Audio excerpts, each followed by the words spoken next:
Here we are. We're live. Hello, everybody in Facebook. This is Dr. Bryce Rutter. He is my guest today, and we will be recording pretty darn soon here. You ready, Sam? Cool. Yeah, I think I'm good. So, Great. all right, and then I guess I probably told you, but if you say anything that you wish you wouldn't have said or whatever, you can just tell me right there. Like maybe we'll edit that out, or if you want to pause, we can pause.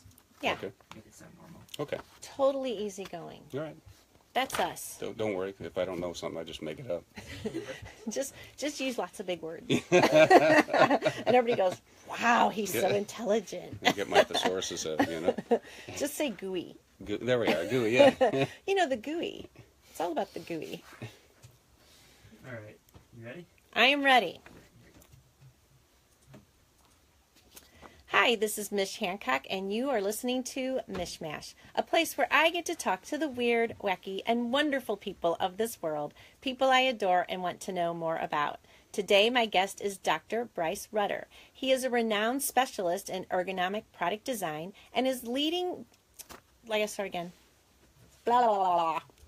I forgot the important word of the. All right. Okay. You ready for another shot at it? I am ready. Okay. Hi, this is Mish Hancock, and you are listening to Mishmash, a place where I get to talk to the weird, wacky, and wonderful people of this world, people I adore and want to know more about. Today, my guest is Dr. Bryce Rutter. He is a renowned specialist in ergonomic product design and is the leading worldwide expert in the design of handheld products. His work ranges from robotic surgical systems, surgical instruments, to smartphones, computer input devices and wearables, to food and beverage packaging, and beauty and personal care products. Wow!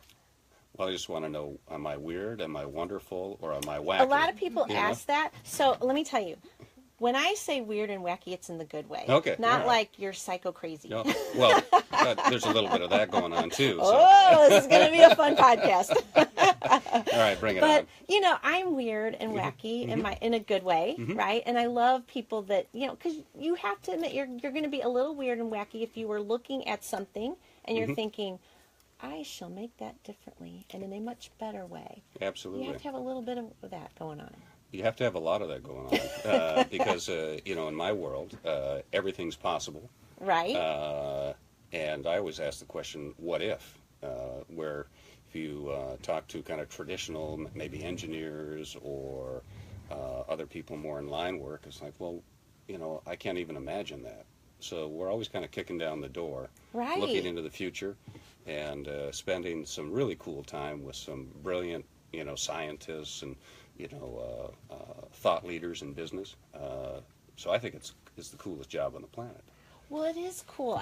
So talk about, so Metaphase is the name of your company. And if somebody goes to that website, they are going to get an eye full of coolness, right? Because it's here is this boring thing and we made it look like this. There you go. So tell me some of your, and it's functional. It's not like, oh, I can't figure out how to use this thing now that's designed this way. So talk about some of your more fun projects. Okay. Well, industrial designers, the majority of us are famous for designing cool looking things that don't work, which I call art.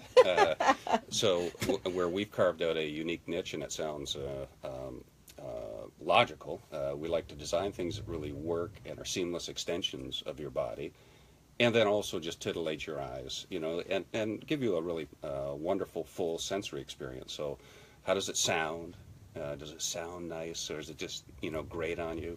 How does it look? What's its visual signature? What's its acoustical signature? And what's its haptic signature? When you pick it up and you touch it. Can I just say the word haptic? Okay, I love that word. Okay, I got to tell you, because I was listening to your TEDx Gateway Arts talk today, and I was like, haptic. I need to put that in a few sentences today. So please continue with haptic. Oh my! All right. Well, haptics. For those who are new to the word, it's basically kind of a much more fuller interpretation of the concept of human touch. So I like it because it really embraces not just the physical aspect of it, but it links back into the other senses. and really kind of makes it more of an immersive experience.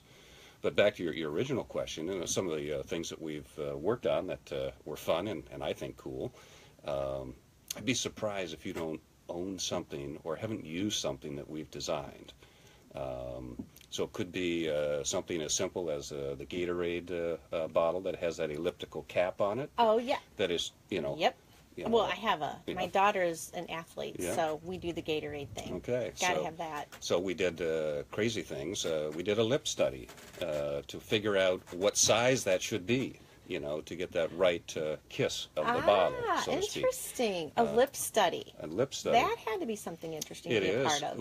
We've done some pretty strange studies. We've done armpit studies where we've casted armpits to determine the topology of your armpit, because if you're designing deodorant, you need to know that. So again, we're trying to bring the science and the human anatomy to really shape and inform creativity. We do a lot of serious products in the medical space, which, I love that because we're not just filling up the planet with more stuff. Right. There's a real purpose for it. But I also like the intellectual challenge when we're working on let's say a robotic surgical system. The challenge is not only, the minor challenge is how does it look? How does it, does it look sexy? Right. In the surgery. In But the surgery. Yeah, you go into surgery and like, hey. Yeah. But operate on me, robotic arm. But the most important part is how do I make that surgeon be a better surgeon? Right. And do that through human factors engineering and design. So we're not only talking about the physical interface that he or she would touch. We're talking about how does the graphical user interface design, or the GUI. Or the GUI. There you are. The GUI, is it intuitive? And, we all have cell phones. We use so little of the power in our cell phone because the user interface is really not that well thought through. Right. There's a lot of junk in there that we really don't access for a variety of reasons. Yeah, right. Or a lot of apps that we thought we were going to use that we don't. Right. If you would have asked me if I would be designing nippers, clippers, and eyelash curlers when I was back in college, I would say, are you kidding me? But we're doing that. Right. And the way that we design those things for Revlon is that we'll sit down in a salon in Manhattan or Chicago or LA. We'll watch how a pro does a pedicure or a manicure, and we see what the experts, those are the Michael Jordans of their industry. How do they really use the tools, and then how can we design tools that would allow you sitting on the side of your tub at home have the same outcome as a pro doing you in a salon? So cool. So we've done paintbrushes, and we all probably paint one room a year, and we hate it, most of us. Yeah, I don't like it. And you get more paint on the window than you do on the trim. Paint goes everywhere. Yeah, I know. It spatters.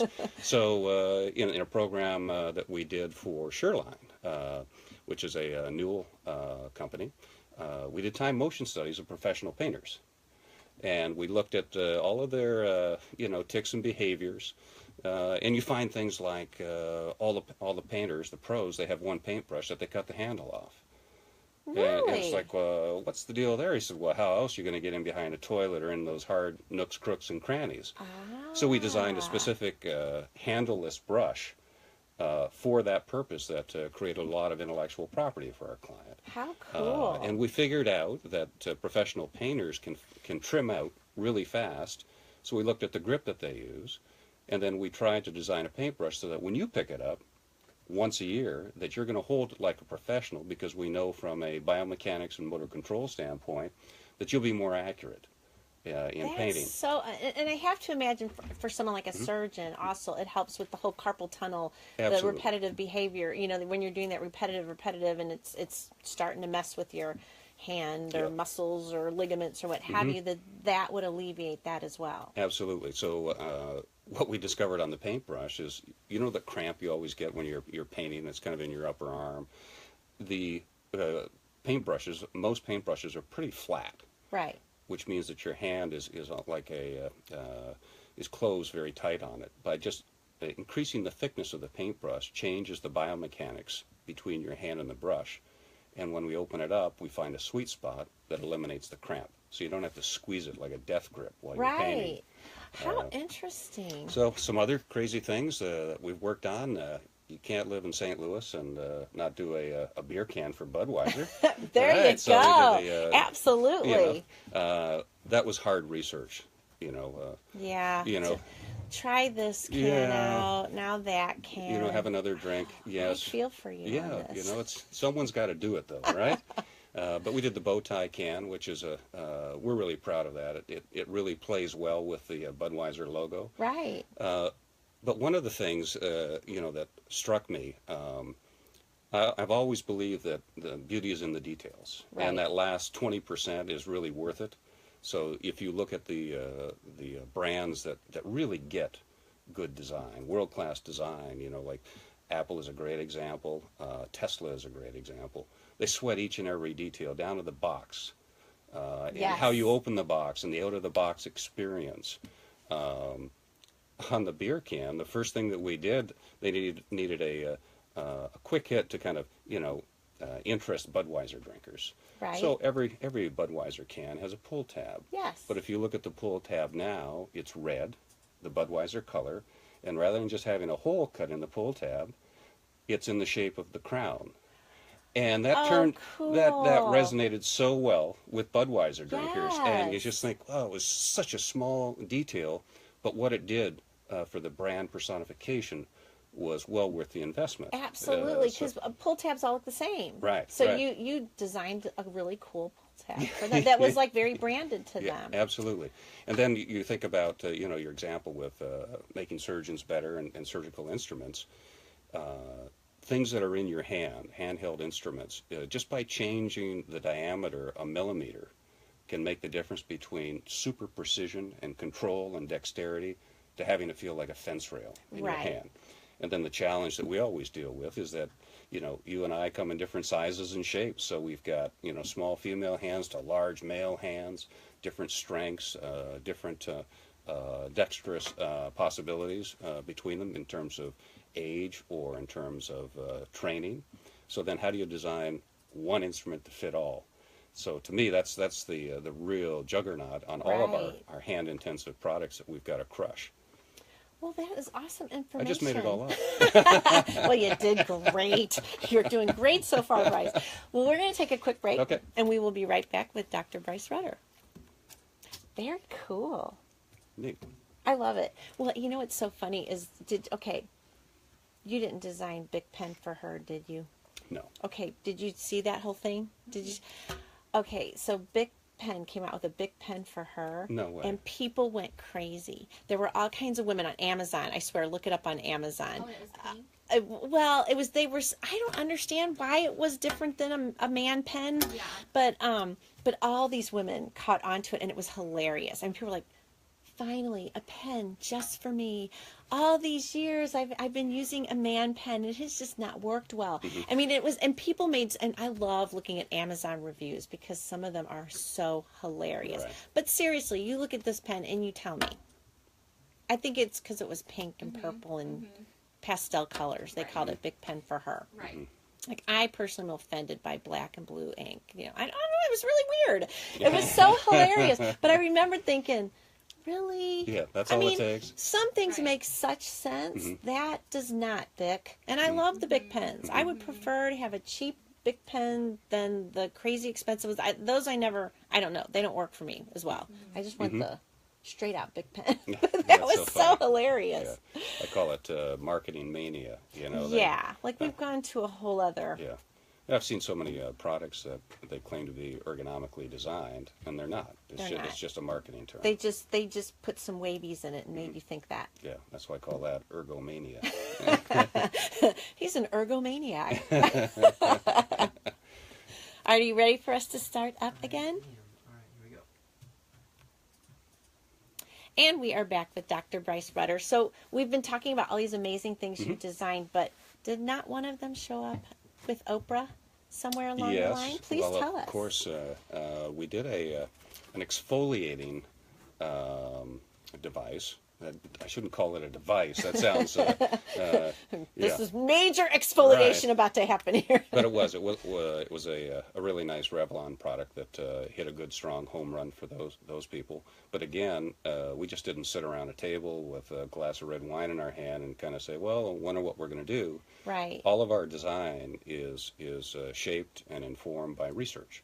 So half of our business revenues are actually doing the upfront research, trying to figure out how you think, how you feel, and how you behave. And why do you behave the way you do?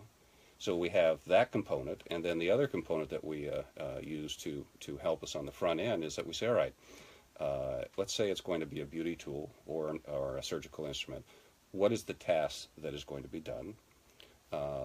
What is the best way for us to shape it so that you have optimal control and precision over it in your hands? Right. And bringing the ergonomic detailing in on the front really helps us constrain our thinking to solutions that make sense rather than things that look beautiful that really don't fit us or that are not intuitive. So I love that part, which is really trying to figure out what to design. The very fuzzy front end is like putting the consumer on the couch. And you're the psychologist, how do I make them look at Tell me a... about your exfoliation. Yeah. So anyways, that was a cool thing for us, So did they say, hey, we're coming out with this new exfoliation line and we need it to look beautiful but be functional at the same time, and they come to you with that? And then, I mean, where do you find people that test the product? How do you become the exfoliating tester? Do you conduct those kind of studies? Have people fill out surveys or watch them? Or So you've got to watch them, and you've got to watch them in a way that doesn't cause them to behave abnormally. Right. Which is common in a focus group because they know there's a half a dozen people behind that one-way mirror. Eating M&Ms all day long, So they're not trying to, in a focus group environment, they're not trying to trick you, but the human nature is that... I'm being watched. Right. And also there's 8 other strangers here, so I'm really not going to easily convey to you how wacky my habits are. Instead, I think of the work we did on the Venus razor. We did over 750 shower studies. Where we videotape women shaving with different designs in the shower. Then they were good with that in the shower? Well, there weren't. Let me just put one thing to rest here. Wait. Yeah. Let me correct the visual on that. They were wearing bathing suits. Okay. Okay, that's good. All right. So, but in that particular case, we're not only watching their performance and seeing, which design is easier for them with their non-dominant hand when they have to switch hands, shaving your legs or your armpits or whatever. We're also looking at all of the things inside the shower. Because one of the things that came out of the research is, obviously Gillette wants to sell blades. That's their money. And we found a behavior with women that if the extra blade or the fresh blade was X number of feet away from the shower, they wouldn't step out and get it because they drip on the floor. Sure. And they'd grab their spouse's shaver, maybe use that, which is always a game burner. Guys love that. Yeah, they do. You can use my razor again. My razor. Right. So you discover so many things by just going to what I call going to the point of sweat. That's where you need to do the research. And you need to watch what people do, and you need to listen to what they say they do, which are usually 2 different things. But what they say they do is the emotional baggage that they bring to the point of sale. So we will design things into products that respond or connect with you just in terms of your perception of what you need in a product. And then when you take it home and use it, we design things that really functionally help you to perform. So there's 2 sides to that design equation that, depending upon the product, they may shift in terms of emphasis. In a surgical domain, functionality is king.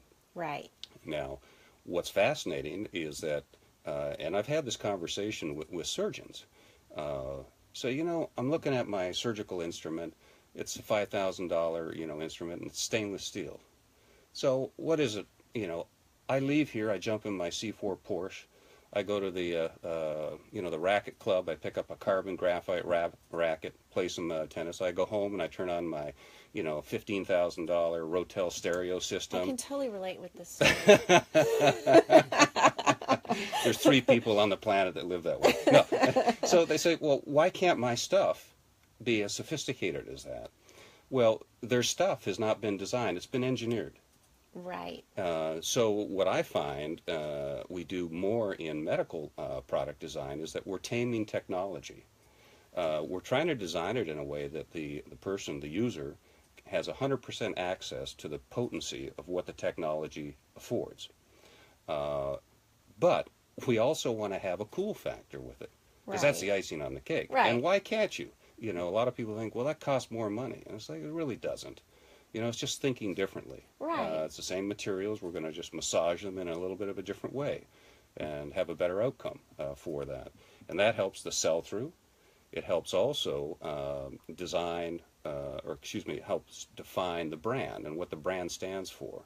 So there's always this dialogue in every product that we design is, what is the image we want to convey? Right. What does that brand stand for? And, all right, Mrs. P&G, with Dove, what's the personification that you're trying to convey? Right. Because we can manipulate form and color and textures to really cause that to happen. Design is an get that instrument. emotional Absolutely. kind of connection with the product, right? Yeah. Well, it's interesting because I remember at one point in my life thinking, why did cheap cars have to look cheap? Like, can't someone just figure out a way to make them? Because you've got your 16-year-old kid that you're going to get this little, I call them kickstand cars. Yeah. You need a little kickstand car for them, but does it have to look like really ugly and horrible? And honestly, now the kids, they have really cute cars that are not that expensive. And it was just a matter of, it doesn't have to cost more. It just has to look better. Right. That's it. You can do it, right? And I love that thought process. Yeah. So I'll tell you an interesting car story then. Okay. All right? So we did some work for the major supplier to the automotive industry for interior lighting. And our design brief is that, Buick sell into, typically, their persona is a male, Right. skews older, blah, blah, blah, and these cars sell into that. We want to know, when you get in the car and you look at yourself in the visor, where should we position the lights, and how intense should the lights be, and the color balancing, so that you look fabulous.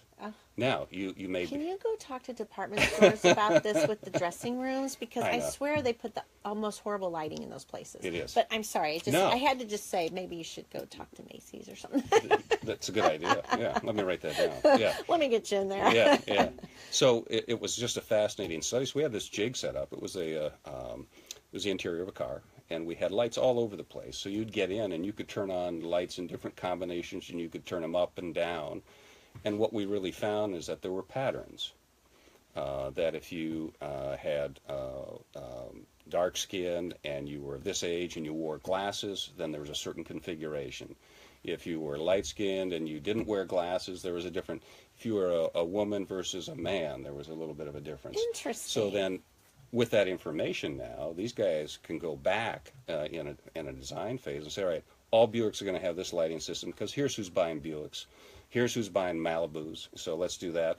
So I think that's kind of cool, because now we're really using the science of perception to really shape and inform interior lighting solutions in automobiles. I love it. And I can look good in my automobile then, even better than I think I look. Absolutely. Yeah. Well, thank you, Dr. Bryce. We're going to take another quick break, Okay. and we'll be right back. Thank you. That is way interesting. Yeah, it was a cool study. Yeah. And I think we ran around 50 people through.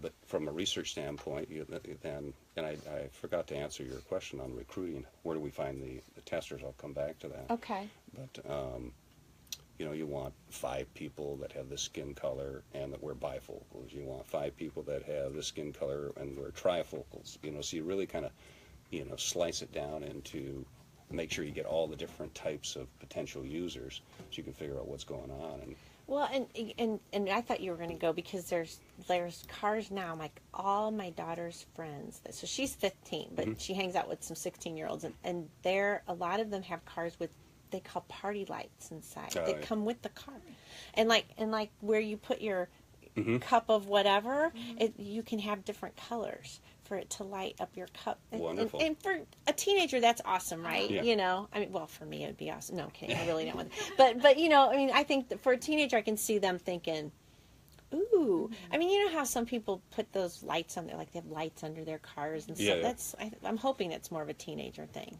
right? Yeah. I don't know. Yes and no. You see a lot of that in South Beach in Miami. You know? Well, I can see that. But in St. Louis, it always looks so weird. You know, I'm like, ooh, look at their whole car's lighting up. Oh. Yeah, I had an Uber ride last week, and I got in, and the car was all bitched out in this interior lighting, and it was like I was in a disco. Kind of like a whole surreal experience, Right, then, right? You're right. Like, are you sure you dropped me off at the right place? Yeah, am I in Oz now? I'm all wigged out. Right, and they would change colors through, you know, and it was just kind of random. They'd fade in from blue to green, and that one's going to white, and his footwell, the driver, that was in all different colors. What an experience that was. It was an experience. Did you get his name so that you can get him again? No, I forgot to do that. Shame on me, you know. Did you give him 5 points for special effects? Yeah. Or I don't even know what. So we got in the car, and there's myself and one of my senior industrial designers, Cooper. And we both kind of look at each other, and Cooper says something to the effect of, I think I may have an epileptic seizure here or something. You know, it's the lights, he said, these are so distracting. And then he says to the driver, how do you drive? Isn't this distracting? He said, no, you get used to it. You just kind of ignore them after a while. Well, we're glad your eye on the road. Yeah, we're Keep glad your you're in the ignoring, and you're not in the learning curve to get there right now. It's like, oh my holy gosh, crap. that's so funny. Well, what was that show? I don't even know if they still have it. The one in the. My ride? No, it was in New York where you'd get in. It was cab, and it would go bling, bling, Cash bling, Cab. Yeah, Cash Cab. Do they still have that? I don't think so. But I love that show. it was hilarious. I loved it. But it was you would get in all of a sudden, and some people that knew, oh, I'm on Cash, and other people were like, the heck is going on right now? So if I would have gotten, you know, I'm in Manhattan a fair bit. If I would have gotten into Cash Cab and realized it, I'd get out because I can never answer any of the questions. Oh, no. It's like, It takes who me are these really savants long. that get in cabs all the time? That they get the You know? answer right away. Right. Like I've been to trivia nights and I can get to an answer, but not like I'll think, okay, wait, no, it's not this song. Wait, hold on, and I have to do all this. It takes me. Whereas I've been with these people like blah blah blah, and you're like, what? Really? You just Right. got that? I Right. mean, that I can't think that fast. And then the other one that irritates me is Jeopardy. Oh yeah, no. It's like, but those people study. I mean, they like study years, and you have to prepare. It's not like I just have this knowledge. They like study to be on Jeopardy. Interesting. You have to really want to do that. Yeah. You know. Yeah, I think I'll come back in my next life and maybe give it a shot. I'm okay. There's things I'm fine with not like. I don't want to climb Mount Everest. No. No. I see. I No. like oxygen. You know, I kind of have an affinity to it. That sounds you know? like a no. Yeah. I don't want to. Yeah, let's go freeze our ass off and not have enough oxygen for brain function. Yeah. Woo! Yeah. Yeah. I'm in. You know? That sounds like fun. Yeah. Well, and then I met these gentlemen who had climbed Mount Everest, and they were talking about how they, you know, all the things they had to do, like their toothbrush, they would cut the handle off of it because you have to have as little weight sure. as possible. And I'm like, Yeah. no, I got one that's battery. I love that thing. I would not want to be like, oh, I'm trying to clean my teeth. Right. Don't talk to me for a while. It's going to be a little stinky. Right. You know. I mean, plus I love Brushing indoor my teeth is plumbing. what I'd be worried about if I was climbing Mount. I think I might just like, I don't know. Yeah. Go caveman for a week. Yeah. I might not do it. Well, I'm not climbing Mount Everest with you for sure then, Sam, if you're not brushing your teeth. But one of the things that struck me is they said that they brought Pringles because Pringles were high in calories but were very light. Oh, sure. Yeah. So that was one of the things they ate a lot of, which I didn't know. But Pringles are all the rage on Mount Everest, just saying. They're all the rage in my house too, so that's something I have in common with mountain climbers. There you go. And then Bryce will come up with an ergonomic design so it makes it even better for the mountain I climber. want to redesign the shape of the chip, you know, so that it fits your hand better. You can shove more in. Oh, there you go. Or you could have a dispenser. There you go. That's pretty. This comes with a Pringle dispenser. Just take the can out. Right. It'll just pop out and feed it to you. That'd be kind of cool. Yeah, I think we're onto something here. Let's just knock I know, out a quick Bryce is patent. like, I am so hiring Mish the next time that we do anything. She has the best ideas, her and her sunspot. So, yeah, if you ever design it, though, just say, and this idea came from Mish. Okay. That's all I need. You don't need any points? No royalty points? Maybe $1 or Okay. $2 for each one sold. Or, Good. I feel like or, I'm on. or it could, a free sunspot, or it Okay. could have my name on it. Or it could be like a little happy face that says Mish or something. That'd be kind of I cool. feel like I'm on Shark Tank with you, you know? I've never watched that show, and Oh, so you many gotta people watch tell me that. I should watch it. It's a good one. It's one of those. I mean, I will someday. I don't know why I haven't. It's totally my kind of thing. Yeah. But I'm too much into The Walking Dead right now, so Okay. that's like the show. I know, family entertainment. All right, so when we go, so usually this is question time, but we will touch on where do you find people first, Okay. and then I'll do fun question time. Okay. Okay, we're ready, Sam. And we are back with Dr. Bryce Rutter, and we're going to do questions, but first, we need to find out, where do you get these people that are in the studies? How do you find It's a them? great question. So the brands that we work with, they do extensive research on who's buying their stuff. So they have in vast majority of cases, they have a very good profile. So the profile for, let's say, a Budweiser beer drinker, there's a certain kind of age bracket. There's a certain skew to gender, and so forth. And there's a whole psychometric profile of how much do they make, where do they live, what do they drive, what are the other things they surround themselves with. So the way that we recruit people is that there are professional agencies that's all they do. Really? So I can come back and say, all right, I need 50 subjects for testing out some new tweezers for Revlon. I want, because women buy most of that stuff, Right. I want, of the 50, I want 80% to be women. I want them to be I want some young hands that are not afflicted with aging, and I want some old hands. So we'll specifically give them age ranges. In that old age range, let's say I'm going to recruit 15, I want half of those, well, I can't cut that in two easily, 16. That would be mean. Yeah, so much for that subject, right? I want 8 of them to have arthritis. Oh, gotcha. Because I want to see how that really impacts, usability and design. So we have recruiting agencies that we use Well, around the eyesight world. too, you think, with that. Because, Absolutely. I mean, my eyesight just keeps going down as I get older, and I can imagine with tweezing, that's a thing. Absolutely. You know? Well, you think about tweezing, you can't see the darn hair. So the last one that we designed for them is that there's a light between the, and it just shines a light on the little gnarly hair that you're going after. Oh, cool. So sometimes it's the simplest and the most obvious thing, but as I tell my clients, they look at it and say, "Well, that's obvious, and we like it." Well, if it was that obvious, why didn't you do it? Yeah, why didn't you do it on your Right. I had to do a big study to make this happen for you. Be Right, happy. right. Yeah. Okay, are you ready for questions? I am. This is one of my favorite No tough times. ones, though. Oh, no, they're all easy. And Okay. you have free license. Okay. Right? So if you're like, I don't know what to say, then we just go whoop. Okay. And we just whoop All right. into another direction. But they're all in your wheelhouse. So is there a product out there that you really think you want to tackle? Like you look at all the time and go, oh my word, you people need me. Yeah, I'll give you 2 answers for that. There's a group of products that I'm on the hunt for right now.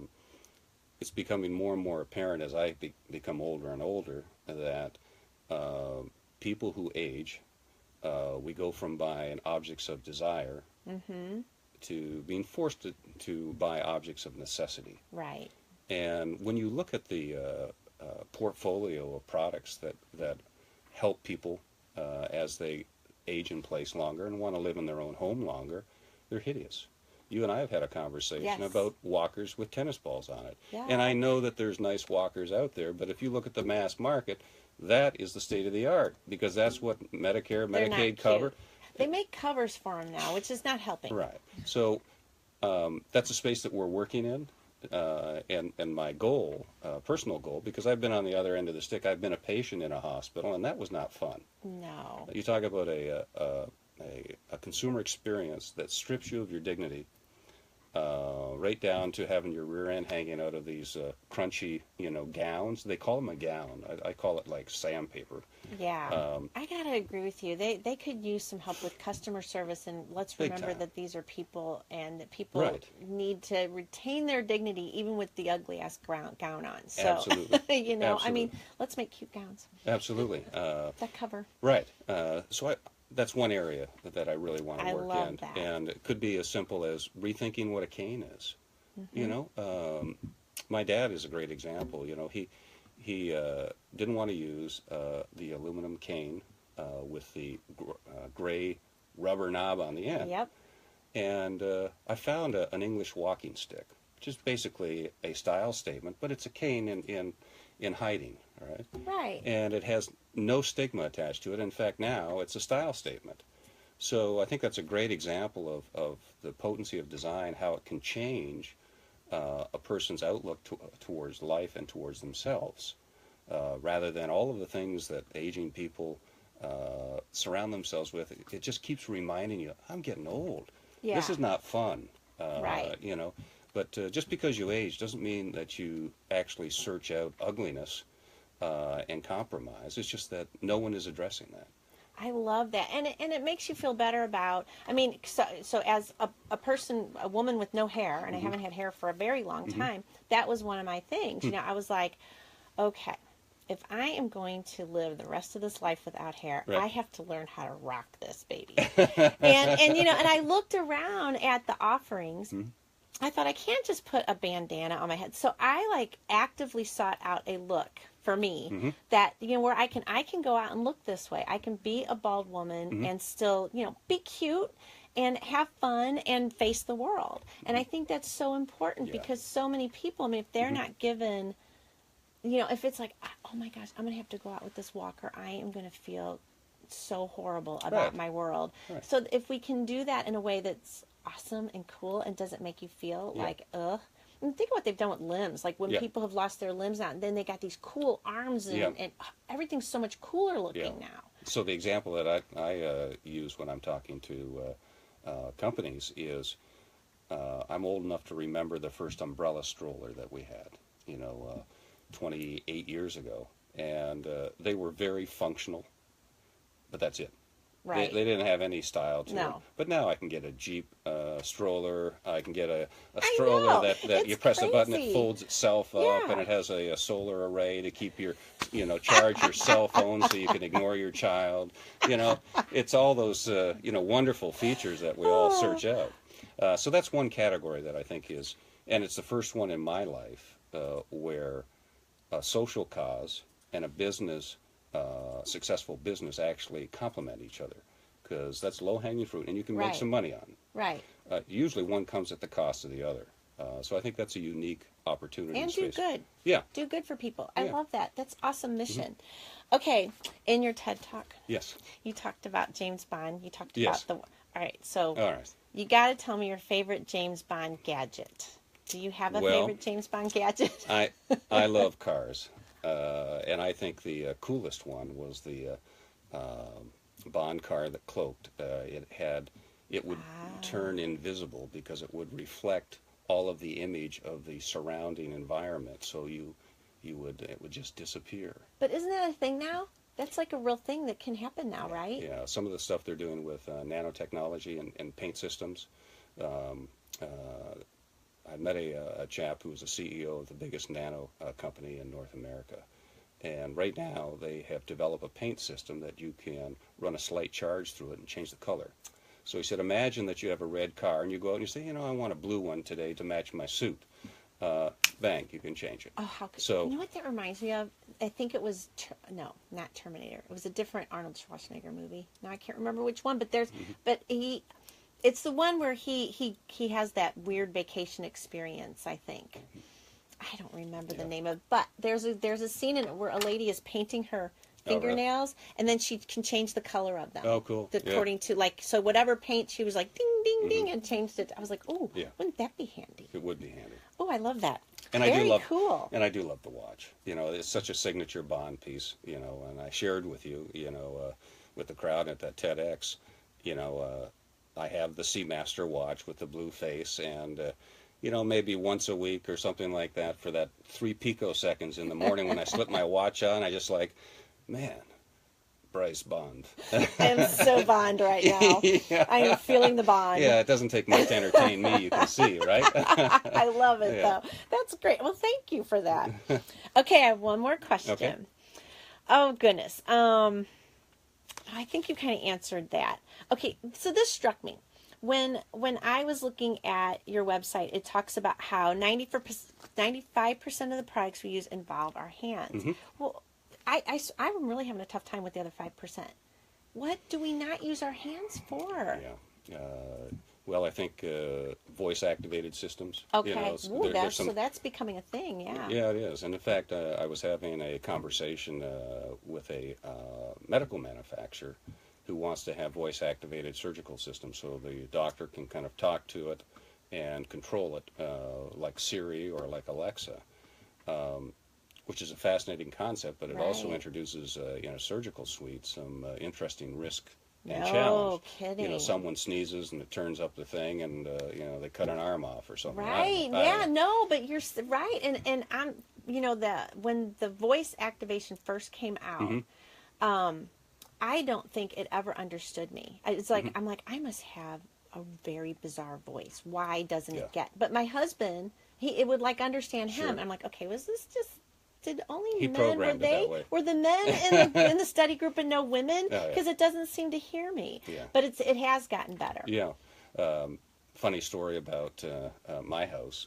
So I use Siri a lot because I can talk faster than I can type.